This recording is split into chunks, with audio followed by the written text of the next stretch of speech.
All right. I'll shoot the cuts of you guys. Get your profile.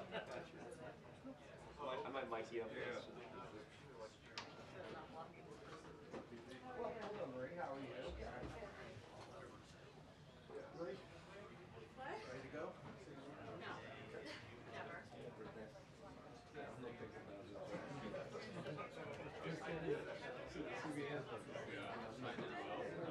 Thank you.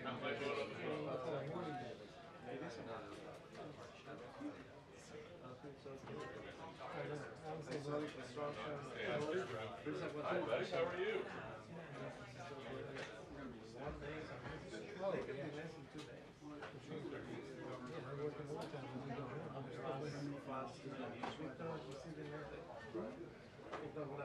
Hey, Victor, can you set this over there by you?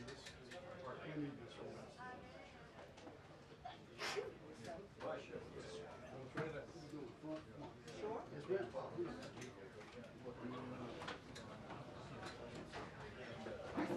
Hey, good Sunday dinner, I'll hold there.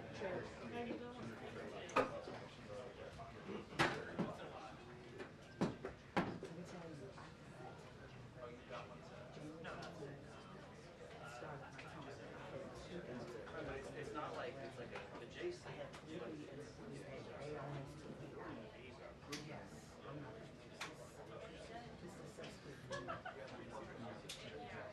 Leave me out of this.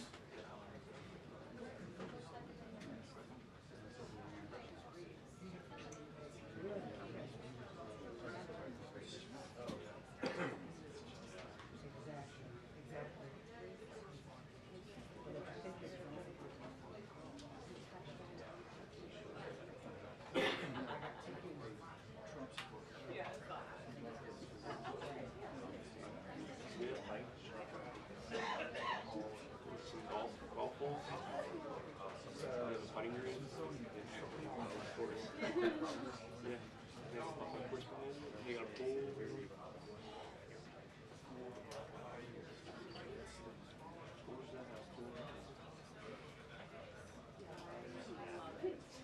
I think probably like a couple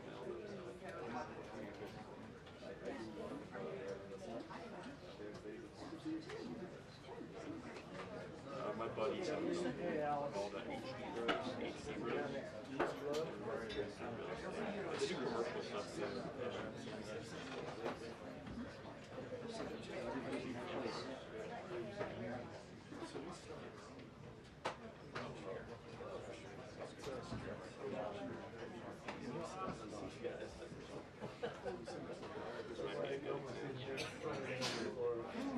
Oh, no, I'm not.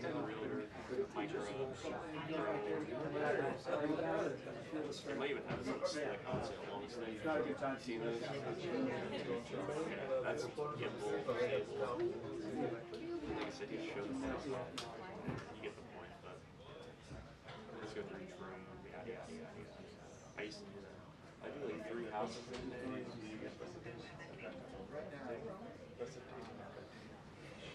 Yeah, they give you a cut for each one you do. 40% or something, but they were just starting a company that I was doing, and I was like, I gotta get paid, I need money, so that's when I got into the news. A little bit more, happier more. But they're doing good. They do like 3 or 4 houses a day. I had to go home and edit.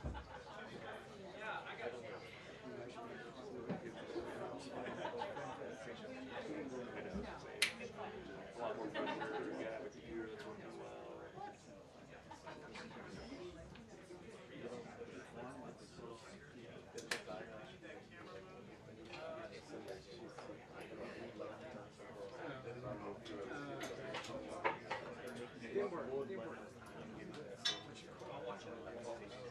You get the efficiency of being able to shoot.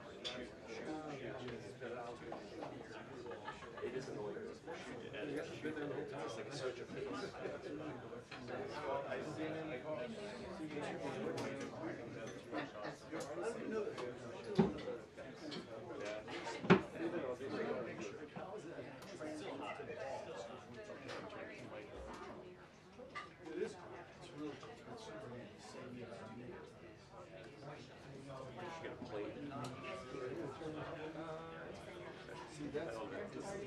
See, that's a good stabilizer right there. Yeah. You can turn it on. On. Sorry. I'm still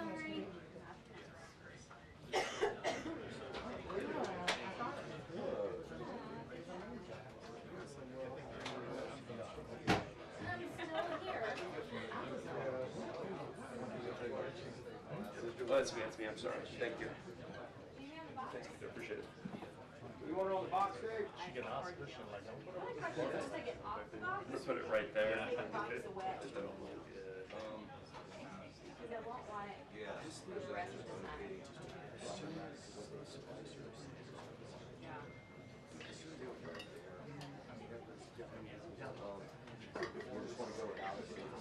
That maybe be better if it doesn't matter to any of you guys. I mean, do you need to test it? You good with that? You need me up here? You do need me up here. Can you take it afterwards? That's fine. You can call somebody online. Yeah, I got you. Sorry.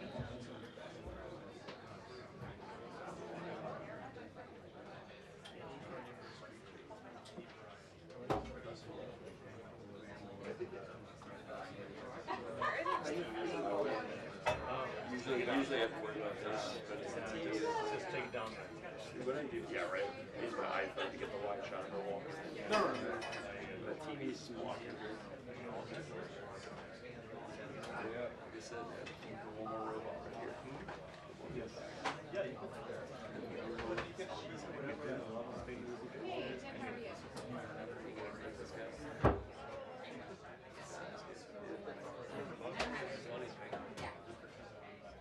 Yeah, you can make I don't know how many you can use. I've seen them. I see some. No. White House. I know.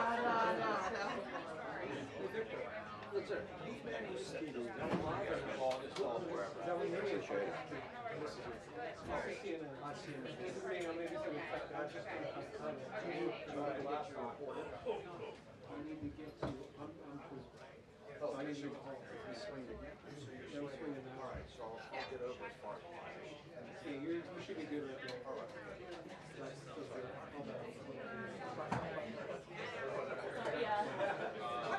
Why is it in there? Yeah. They took one out already. Yeah, I don't care what that was. You felt this with them. Still solid. A few years ago, the shots fired. Some guy, they didn't realize this all. They found out hours later. There's bullets. They figured it out. They don't mess around again. I think one shot they tried to fire on the press room. I had to look at the story. That's like a couple years ago. But like most of the time,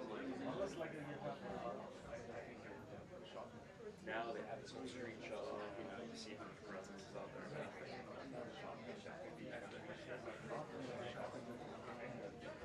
You see a cat stuff. A little kitty cat was here, and one of these reporters, grabbed it, brought it in here, and they got the owner came and said, Oh yeah, Sophia the cat. Sophia the cat, you saw that? Yeah, I was bummed because I got here like 30 minutes later, so I didn't get to meet her. I saw the pictures.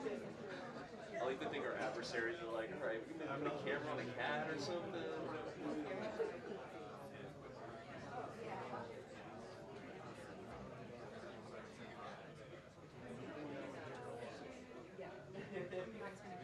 Freezing cold again in the White House. Like, who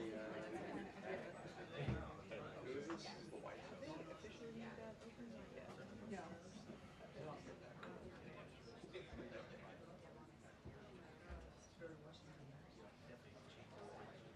I've got to renew my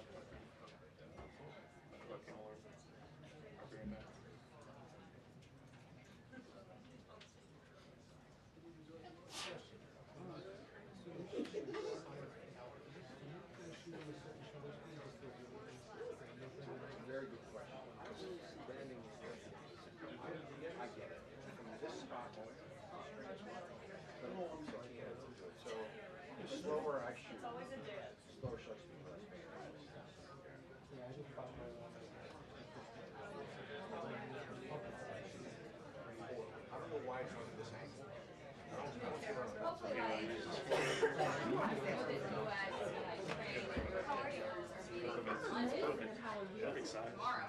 And the president has said details of a potential peace deal will likely come out this week. There are some reports that it could include U.S. recognition of Ukraine's Crimea as Russian territory, and there are also always questions about whether the U.S. is limited to any sort of security guarantee that Ukraine has asked for.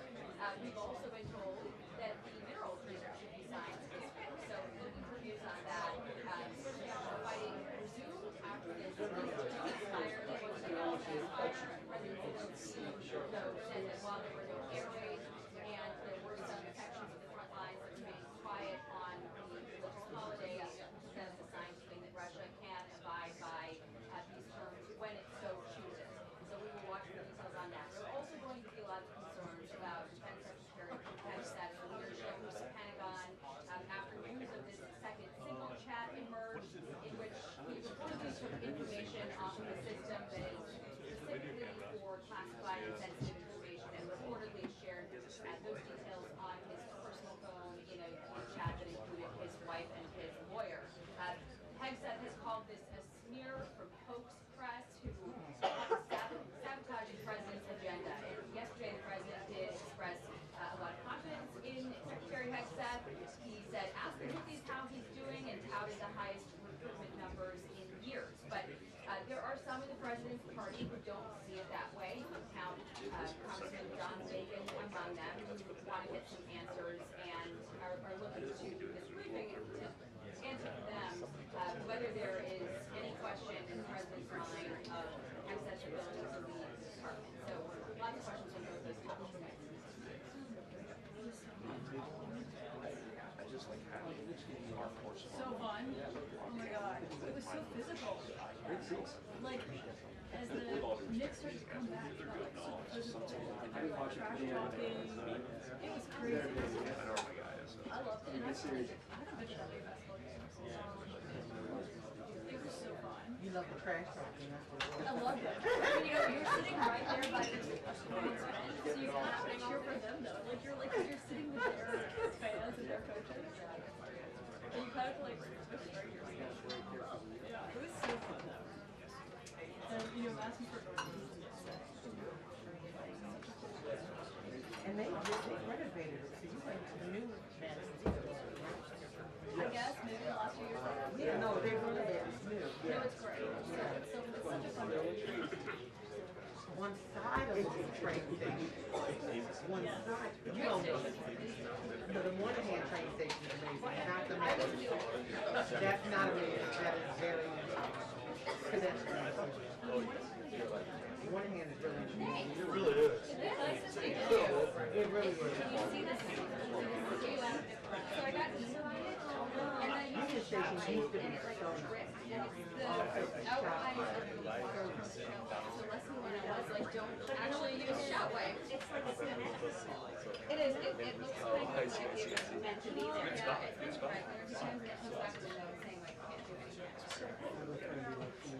It's not quite long enough, but like it's almost there.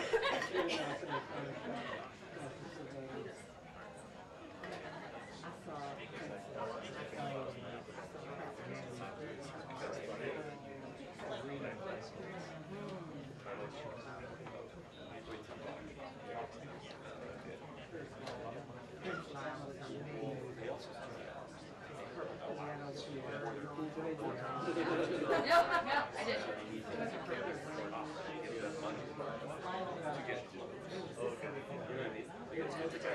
My buddy is a track. He has got fun. Yeah, he's big. He also has a allowance there to like just for like that's nice. To pay you just the dress. It's like probably like $1,000 or something. Control brand here, so you don't have to. Our company is getting ready. In the rain. Yes, that was. I don't know. Yeah, the hair. You don't have to smell it. And get all my breakfast. I am. That was like 6 or 7 of all the other. 8 men. I'll take a 2% raise, 1% raise.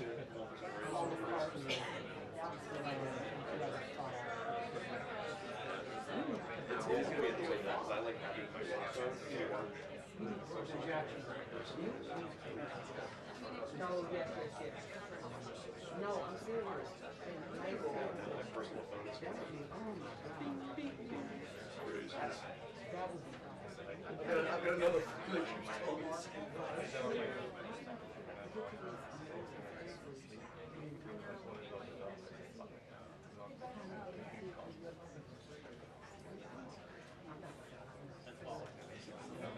My new favorite ones is if I put it on for this, just like, but at nighttime, That's true. sometimes it's a little Now we're talking. That's what I'm saying. But you can still, customize it. And you can still log in. right. You can like pick people that can override it. Dad. Sorry, Dad. Sorry, Mom. Where did it finish? They live in Stafford, an hour south of here almost, and no traffic. Yeah, I grew up there.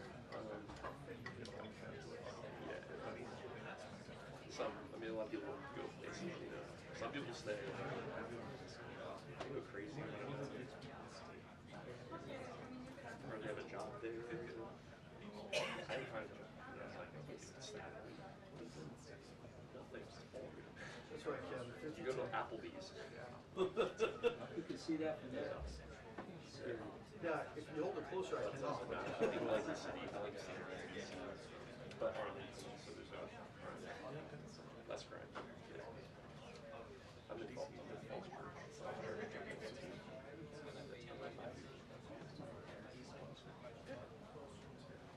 Yeah, I live in East Falls Church, so near Bailey's Crossroads. A lot of Ethiopian places, big community there, Ethiopian. Food's good. But there's no metro. No metro. It's like in a metro. Silver Line goes through like Clarendon, like towards the rest of What do you want to get? and blue and yellow just goes south to Springfield. So in between is just There's nothing. a cemetery. Yeah. I get to run in the cemetery. But I can take my truck. I just take my truck. I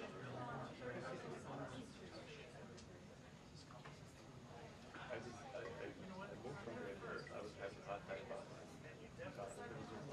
Bailey's Crossroads here. when I lived in East Boston. So the people coming from East Boston are so comfortable. One day I was New Jersey.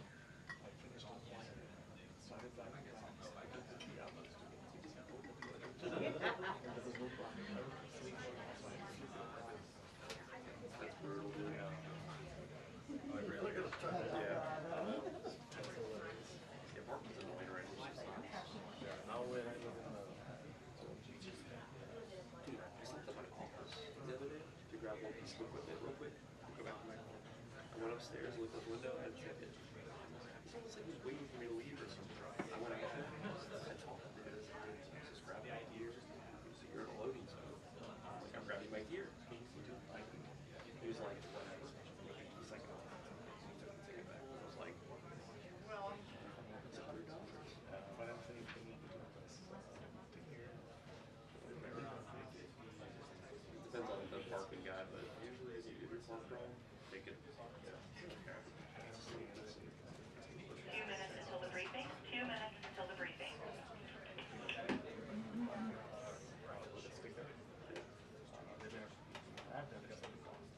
I have a placard that says like great television. And we service NBC, CBS, Fox, ABC, local station, all those logos. Put it on my phone.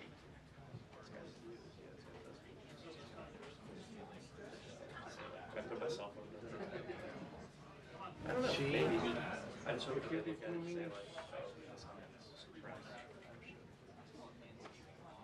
when I work by the See? correctamente, I work by the monuments sometimes for like. Única. Thank you.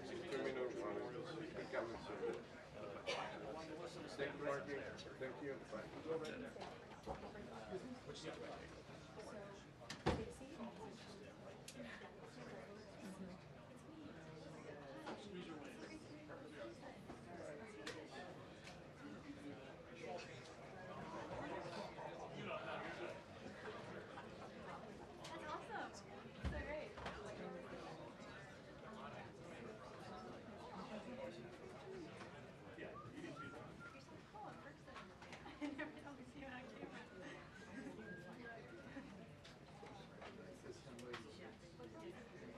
Just get a plate, dude.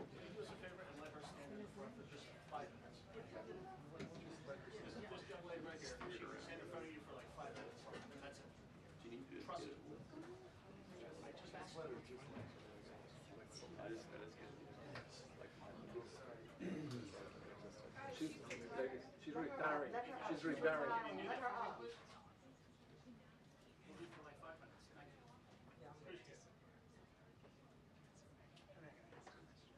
Good job, Be Melissa. part of the photographer too. You were too long on the recognized. Melissa. Melissa. Go, Melissa.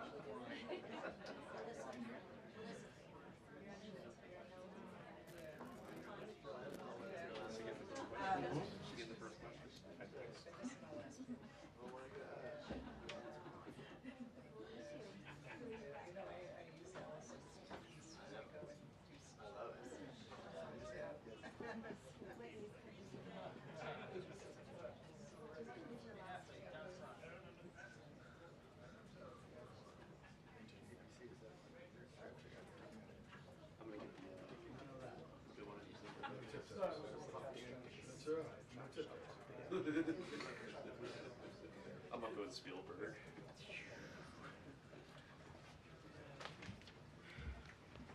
Good afternoon, everybody. Good to see you all. The thoughts and prayers of the entire White House remain with all of the Catholics around the world who are mourning the death of Pope Francis. Pope Francis touched millions of lives and dedicated his life to serving the Catholic Church. As a mark of respect for his memory, President Trump ordered flags be flown at half-staff, and he will be traveling to attend his funeral in Rome. The president will depart from Washington on Friday morning and return to the United States on Saturday evening following the funeral service. I can also confirm the dates of the president's trip to the Middle East. He will travel to Saudi Arabia, Qatar, and the United Arab Emirates from May 13th until May 16th. And on Thursday of this week, President Trump will welcome Norwegian Prime Minister at the White House for a working visit.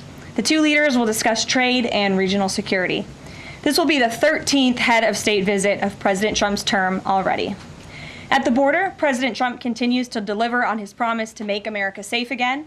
The Wall Street Journal captured the Trump effect in a recent article. Border crossings grind to a halt as Trump's tough policies take hold.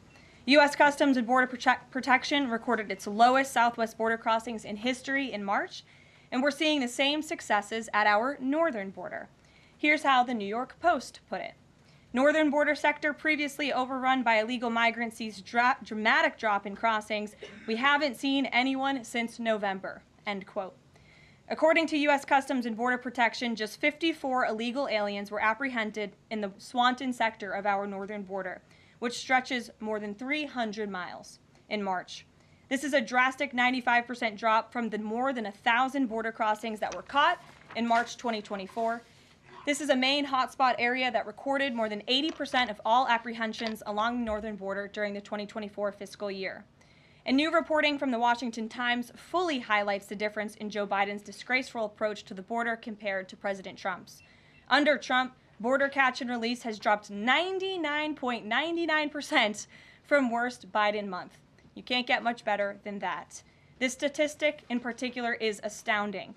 Border Patrol agents caught and immediately released 189,604 illegal aliens into the United States in December 2023 at the height of the Biden border crisis. But under President Trump, Border Patrol agents caught and released only 20 illegal aliens into the U.S. in the month of February. Thanks to President Trump, operational control of the border is becoming a reality, and the administration's historic enforcement measures are yielding huge results. Illegal aliens are finally getting the blunt message. If you cross the border illegally, you will be swiftly deported and never return to the United States of America. Efforts to arrest the criminal illegal alien invaders are continuing to ramp up. ICE Chicago arrested a Mexican national convicted of predatory sexual assault of a child in Cook County, Illinois. This week, ICE Denver arrested a Mexican national convicted of sexual assault of a child in Houston County, Texas. ICE Miami arrested a Nicaraguan convicted of aggravated battery in Hillsborough County, Florida. ICE Houston arrested a Salvadorian national convicted of attempted sexual assault of a child in Escape in Dallas County, Texas. And ICE Chicago arrested a Mexican national convicted of aggravated sexual abuse of a minor in Illinois. Despite the Democrats' insane objections, President Trump will continue to embolden law enforcement officers to arrest dangerous legal alien criminals and keep our communities safe. And also thanks to President Trump's America First economic approach, investments continue to pour into our country. Swiss pharmaceuticals company announced they will be investing $50 billion in the United States over the next 5 years, creating 12,000 new quality jobs. Regeneron Pharmaceuticals also agreed to pay Fujifilm Technologies more than $3 billion over the next decade to help manufacture its medicines in the United States. It's a top priority for President Trump to ensure we are producing critical medicines and pharmaceutical drugs right here in America, and that is exactly what we continue to see happen every day. In other news, the Trump administration has announced we will put an end to Joe Biden's illegal student loan bailout attempts. No student loan has been referred to collection since March of 2020. That comes to an end. On May 5th, the Department of Education will resume involuntary collections for borrowers with defaulted federal student loans. The student loan portfolio controlled by the federal government is nearly $1.6 trillion, but fewer than 4 out of 10 borrowers are in repayment. This is unsustainable, unfair, and a huge liability for American taxpayers. Debt cannot be wiped away. It just ends up getting transferred to others. So why should Americans who didn't go to college or went to college and responsibly paid back their loans pay for the student loans of other Americans? The Trump administration will never force taxpayers to pay student loan debts that don't belong to them. Student loan borrowers need clarity, and we're finally giving it to them. Borrowers will now be clearly expected to repay their loans, and those who default on their loan obligations will face involuntary collections. The government can and will collect defaulted federal student loan debt by withholding money from borrowers' tax refunds, federal pensions, and even their wages. America is $36 trillion in debt. We must get our fiscal house in order and restore common sense to our country. If you take out a loan, you have to pay it back. It's very simple. President Trump will not kick the can down the road anymore. Before we open it up to questions today, I want to commend our pool photographer who is in the room with us today. ABC News photojournalist Melissa Young is retiring after 44 incredible years on the job, covering here at the White House.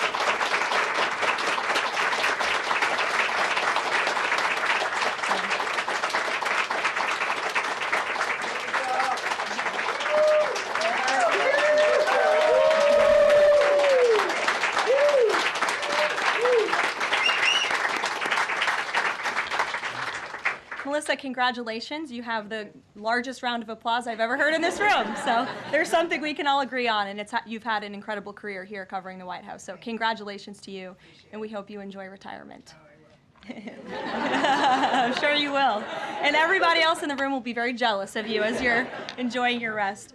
All right, let's get to it. We have an individual in our new media seat today. His name is Tim Pool. He's a political commentator and a media entrepreneur with millions of followers, a very big platform. Currently hosts Timcast IRL, a daily news and discussions show, and The Culture War, a weekly podcast exploring cultural and political issues. His programs feature in-depth conversations on topics such as free speech, censorship, identity politics, and societal change. often engaging with a diverse range of guests. He's in Washington today because we are also hosting a local media row across the street in the Eisenhower building, which is a testament to our commitment to bring new voices into the White House to cover the president and this administration. So Tim, why don't you kick us off today? Yes, many of the news organizations that are represented in this room have marched in lockstep on false narratives, such as the Very Fine People hoax, the Covington smear, and now what's being called the Maryland Man hoax, where an MS-13 gang member adjudicated by 2 different judges, I believe, is just simply being referred to as a Maryland man over and over again. Now, in an effort from the White House to expand access to new companies, you've created this new media seat. So I'm wondering if you can comment on following this expansion, you've had numerous outlets disparage the companies that you've had sit here, as well as the reporters. I'm wondering if you could comment on that unprofessional behavior, as well as elaborate if there's any plans to expand access to new companies. Sure. Well, we certainly welcome diverse viewpoints in this room, which is one of the reasons we have you in here, and there's many new faces in this room in comparison to the previous administrations. We want to welcome all viewpoints into this room. We welcome unbiased journalists who really care about the truth and the facts and the accuracy, and you rightfully pointed out the Maryland Man story, which I, from this podium, when The Atlantic published it, on that very first day, I came to this podium and said, this is wrong. The press in this room have this story wrong, and we have seen more and more evidence come to the table that we have had all along. We were always right. The president was always on the right side of this issue to deport this illegal criminal from our community. And it is despicable to see the media continue to refer to this individual as someone who is just a peaceful man living his life in Maryland. This was and always has been an illegal criminal, an MS-13 gang member, and a designated foreign terrorist. And the administration maintains our position to deport these individuals from our community. So thank you for being here, Tim. It's great to see you. Thank you. Dasha, why don't you kick us off? Thank you, Karoline. You're welcome. I really appreciate it. I have 2 questions, one on the Pentagon and another on the economy. You said on Fox News that the entire Pentagon is working against Secretary Hegseth, but the people who were fired were Hegseth's own guys. So how do you square that, and what do you say to concerns that that's bad management? They were Pentagon employees who leaked against their boss to news agencies in this room. And it's been clear since day one from this administration that we are not going to tolerate individuals who leak to the mainstream media, particularly when it comes to sensitive information. And the Secretary of Defense is doing a tremendous job, and he is bringing monumental change to the Pentagon. And there's a lot of people in this city who reject monumental change, and I think, frankly, that's why we've seen a smear campaign against the Secretary of Defense since the moment that President Trump announced his nomination before the United States Senate. Let me reiterate, the president stands strongly behind Secretary Hegseth in the change that he is bringing to the Pentagon, and the results that he's achieved thus far speak for themselves. Is there an FBI investigation into the leaks? The secretary said that these people would be prosecuted, so is the FBI investigating? You'd have to ask the FBI, you have to ask the Department of Justice on what they plan to do, but certainly we take leaks with the utmost seriously across this administration. You've seen people fired from the Department of Homeland Security. The president has made it clear it's an unacceptable behavior. On the economy, Karoline, Peter Navarro said that it's perfectly possible to do 90 deals in 90 days. We haven't seen one just yet. How soon might we see a deal, and what evidence can you share that progress is being made in these trade negotiations? Sure. Well, I spoke to our entire trade team this morning. There is a lot of progress being made. We now have 18 proposals on paper that have been brought to the trade team. Again, these are proposals on paper that countries have proposed to the Trump administration and to our government. You have Secretary Bessent, Secretary Lutnick, Ambassador Greer, NEC Director Hassett, and Peter Navarro, the entire trade team, meeting with 34 countries this week alone. We are moving at Trump speed to ensure these deals are made on behalf of the American worker and the American people. And just yesterday, it seemed to get a little bit lost in the news, and I think it's a disservice to the American public that it did. The Vice President announced terms of reference for a trade deal with India. That is a big deal. We know when we look at the numbers, the monetary trade barriers and the non-monetary trade barriers from India, they have been ripping off the United States and American workers for a very long time. So the fact that the Vice President with Prime Minister Modi on that trip in India announced these terms of reference, which is essentially a framework to move the ball forward to sign a good trade deal between our two nations, is great progress, and it speaks to the work ethic and the real labor that's being put into this effort by the president's trade team. Sure. Go ahead. The the proposals that you talk about, is that enough to extend the pauses on these reciprocal tariffs, or does the president need to see, you know, these deals inked and signed to offer any sort of additional extension beyond the 90 days? Well, look, ask me in July when the deadline hits. I know I'll be answering those questions from all of you in this room. There's a lot of time left, and the president's trade team is working, again, at Trump speed as quickly as they can to ensure that these deals can be made. Are any of those conversations yet with China happening? I actually do have something to share on that. I asked the president about this before coming out here, and he wanted me to share with all of you that we're doing very well in respect to a potential trade deal with China. As I mentioned, there have now been 18 proposals in more than 100 countries around the world who are wanting to make a deal with the United States of America, and the president and the administration are setting the stage for a deal with China. So we feel everyone involved wants to see a trade deal happen, and the ball is moving in the right direction. Sure. Setting the stage for a deal with China, what does that mean? Has the president spoken directly with Xi yet? I don't have anything to read out on a direct talk between the president and President Xi, but we will continue to keep you updated. And Secretary Bessent reportedly today told investors that the trade standoff with China he expects will be de-escalating soon because, as he described it, reportedly the situation is unsustainable. Is the president considering taking steps to de-escalate the situation with China? Again, I just read you words directly from the President of the United States. Those are moments ago. That's where his head is at right now. Karoline. Sure. Caroline, I had two questions, one on immigration and one on China. First on immigration. Roughly how many illegal immigrants and aliens do we have in our country, and how many does the administration plan on deporting? Sure. Well, you'd have to ask the Department of Homeland Security for a specific number, but we suspect it's definitely in the millions, perhaps upwards of 20 million people that were allowed into the country illegally by the previous administration. And the president and his team are focused on deporting as many as we possibly can, and they are moving as quickly as possible. The president's team has made it clear we need more funding from Congress to do more. We need more ICE agents out on the ground doing this very important work.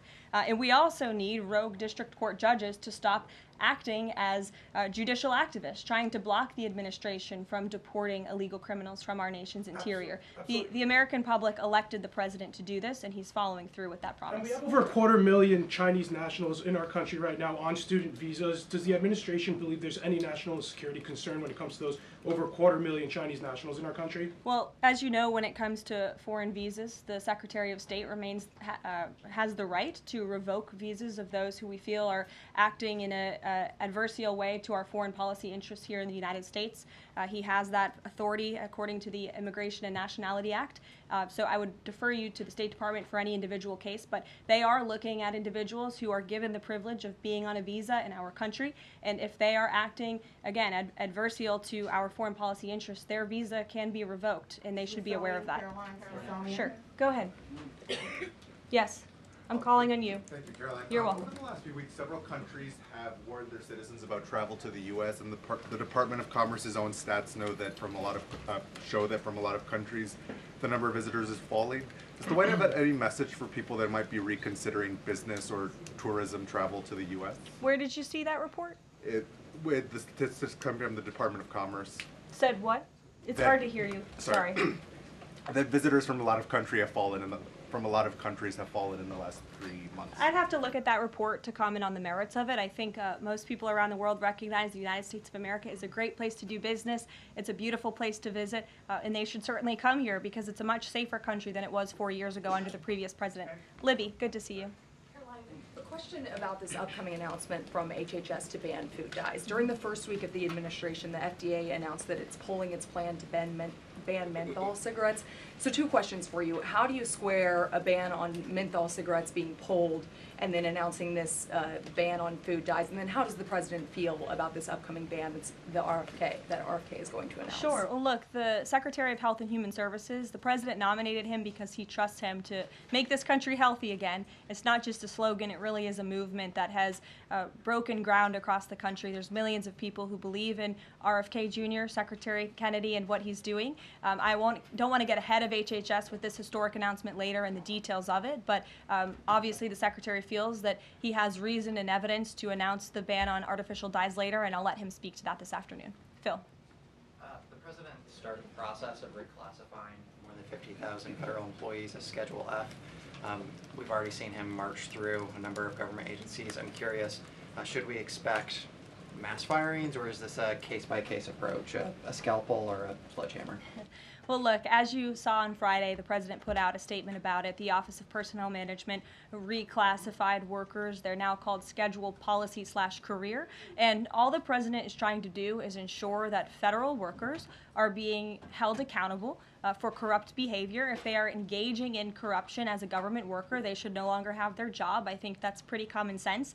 He also believes that bureaucrats should be acting in accordance to the will of the American public, who duly elected this president. Not just this president, but all future presidents. If you work for the government, you should be adhering to the will of the American public and advancing the administration's goals and interests. And if you are not doing that, then you should go find another job whose interests you align with. So as for specific firings, I would defer you to the specific agencies, but the president in this move and Office of Personnel Management, it will make it easier to get rid of rogue bureaucrats who are engaging in corruption. And then another quick question about Sure. Google, real quick. A federal court ruled last Thursday that Google's dominance of online advertising and ad tech markets violated U.S. antitrust laws. I know the president has spoken to a number of folks in big tech, and Google's CEO was even at his inauguration. I'm curious, what is the president's reaction to that court ruling? I'll have to ask him, and I'll get back to you, Phil. Thank you, Caroline. You're welcome. John. Thanks a lot, Caroline. Some economic questions for you. Kevin Hassett has been a key economic advisor to the president in both of his terms. In 2022... And he still is. And he still is. He was just in my office. Absolutely. In 2022, he said that the independence of the Fed is super important. That's a direct quote. Is that something that the president subscribes to? Does he still believe in the independence of the Federal Reserve? Well, look, I think the president has made his position on the Fed and on Powell quite clear. The president believes that they have been making moves and taking action in the name of politics rather in the name of what's right for the American economy. The president has the right to express his displeasure with the Fed, and he has the right to say he believes interest rates should be lower. He believes Americans should be able to borrow money cheaper than they currently are right now. And I also spoke to Kevin Hassett about the Fed as well, and he has called into question the Fed's independence and whether they are actually doing things, again, out of the best interest of the economy, or are they doing it for partisan reasons.